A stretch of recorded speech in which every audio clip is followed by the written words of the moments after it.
ቢስሚላህ ሰላም አለይኩም ወራህመቱላሂ ወበረካቱ። እንዲሁም ክርስቲያን ወገኖቼ እንዴት ናችሁ? ሰላም ነው ወይ? ከባለፈው የቀራሁላችሁ ከታላቁ ቁርአን የመጨረሻዎቹ የሚለው በሌላ ርዕስ የልብ ተግባራት አላህ ልብን ንጉስ አድርጎ ፈጠረና ሌሎች አካላትን የሱ ሰራዊት አደረጋቸው። ንጉሱ ካማረ ሰራዊቱም ማማሩ አይቀርም። ነብዩ መሐመድ ሰለላሁ ዐለይሂ ወሰለም ሙስሊም በዘገቡት ሐዲስ በአካላችን ውስጥ አንዲት ልማጭ ስጋ አለች። እሷ ካማረች አካላችን ሁሉ ያምራል። እሷ ከተበላሸች አካላችን ሁሉ ይበላሻል። እሷም ልብ ናት ብለዋል ነብዩ መሐመድ። እሷም ልብ ናት ብለዋል። የእምነትና የአላህ ፍራቻ ወይም የክህደት የንፍቅናና የሽርክ ቦታ ነው። ነብዩ መሐመድ ሰለላሁ ዐለይሂ ወሰለም ሙስሊም በዘገቡት ሐዲስ ወደ ልባቸው እያመለከቱ ተቅዋ የአላህ ፍራቻ ቦታ እዚህ ውስጥ ነው ብለዋል። ኢማን ማለት በውስጥ የሚታመን በአንደበት የሚነገርና በአካል የሚተገበር ነው። እናም ልብ ከውስጥ አረጋግጦ ያምናል። ከዚያም የምስክርነት ቃሉን ምላስ እንዲናገር ያደርጋል።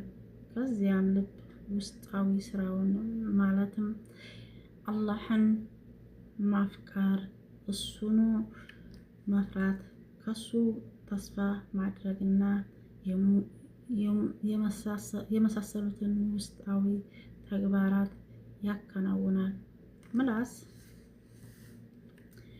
በዚክርና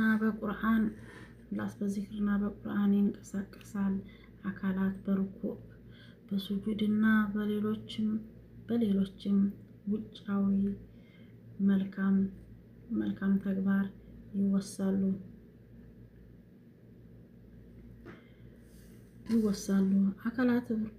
አካላት ሩኩዕ በሱጁድና በሌሎችም ውጫዊ መልካም ተግባራት ይውላሉ።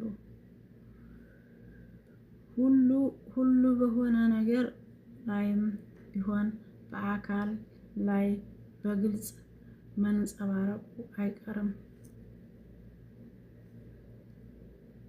የልብ ተግባራት የሚባሉት ከልብ ጋር በከፍተኛ ደረጃ ትስስር ያላቸውን ነገሮች ሁሉ ለአላህ የሚያሳይ ልባዊ ፍራቻ፣ በሱ ላይ ተስፋ ማሳደር፣ ወደ እርሱ መመለስ፣ በእሱ ላይ ብቻ መመካት፣ ለእሱ ብሎ መታገስ፣ በእሱ በእርግጠኛ መሆን፣ ሁሹዕ እና መሰሎች ተግባራት የሚሉት ናቸው። የልብ ተግባራት የሆኑ ነገሮች ሁሉ ተቃራኒዎቻቸው የልብ በሽታዎች ናቸው። ለምሳሌ የፍጹምነት ተቃራኒው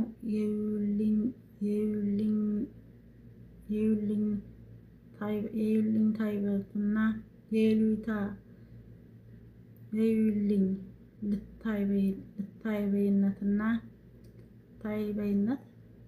ልታይበይነት ነው። የእርግጠኝነት ተቃራኒው መጠራጠር ነው። የውዴታ ተቃራኒው ጥላቻ ነው ወዘተ። ልቦቻችንን ችላ ካልናቸውና መንከባከብ ከተዋቸው ወንጀሎች ይረባረቡባቸውና ድራሻቸውን ያጠፏቸዋል። ነብዩ መሐመድ ሰለላሁ ዐለይሂ ወሰለም ትርሚዝ በዘገቡት ሐዲስ የሰው ልጅ አንድ ስህተት ሲፈጽም በልቡ ላይ ነጥብ ትቀመጣለች። ከዚያም ወደ አላህ ከተመለሰና የአላህን ምህረት ከጠየቀ ትጸዳለች፣ ከደገመ ግን ይጨምርበታል።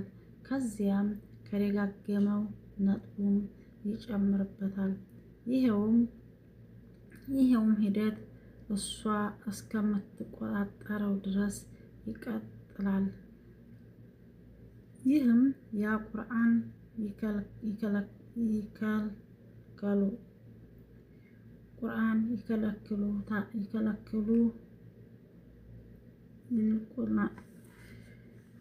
ይከለክሉ ሂደት እሷ እስከምትቆጣጠረው ድረስ ይቀጥልበታል። ይህም ያ የቁርአን ይከልከሉ ይልቁንም በልቦቻቸው ላይ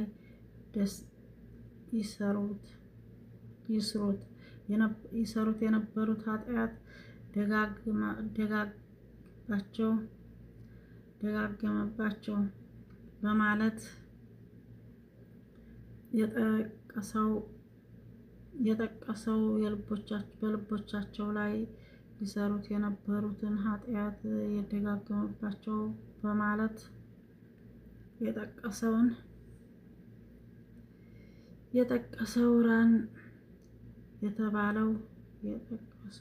የተባለ ነው ብለዋል ነቢዩ ሙሐመድ ሰለላሁ ዐለይሂ ወሰለም። ሙስሊም በዘገቡት ሐዲስ ፊትናቸው በልቦቻቸው ላይ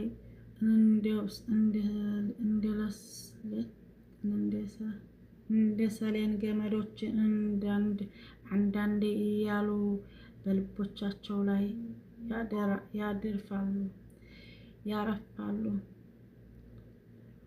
ያርፋሉ። እሺ አሜን ብሎ የተቀበላቸው ልብ ውስጥ ጥቁር ነጥብ ሁሉ ይቀመጣሉ። እምቢ አልቀበልም ባለ ልብ ውስጥ ደግሞ ነጭ ሆነው ይቀመጣሉ። በሁለት ልቦች ላይ እስከምትሆን ድረስ በነጭ ልብ ላይ እንደ ሶፋ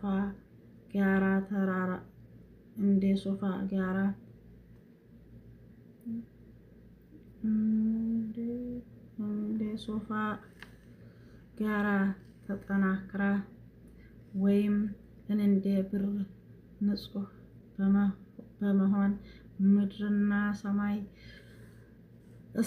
እስካሉ ድረስ በየትኛውም ፊትና ጉዳት ሊደርስበት የማይችል ሌላው አመዳማ ጥቁር እንደ ተዘቀዘቀ ውሃ ኩባያ ሆና ጥሩና መጥፎ ላይ በስሜቱ የሚሰጠው ብቻ ተቀባይ እስኪሆን ድረስ ብለዋል። ልባዊ ምልክቶችን ማወቅ አካላዊ ተግባራትን ከማወቅ የበለጠ በማንም ሰው ላይ ግዴታ ይሆናል። ምክንያቱም ልባዊ አምልኮቶች ዋናዎቹ ሊሆኑ አካላዊ አምልኮቶች ደግሞ የእነሱ ቅርንጫፎች ለእሱ ማወያያዎች እና የእሱ ውጤቶች በመሆናቸው ነው። ነቢዩ ሙሐመድ ሰለላሁ ዐለይሂ ወሰለም ሙስሊም በዘገቡት ሐዲስ አላህ ወደ አካላችሁም ነው ሆነ ወደ ንብረታችሁም አይመለከትም፣ ግን ወደ ልቦቻችሁና ተግባራችሁ ይመለከታል ብለዋል። ልብ የእውቀት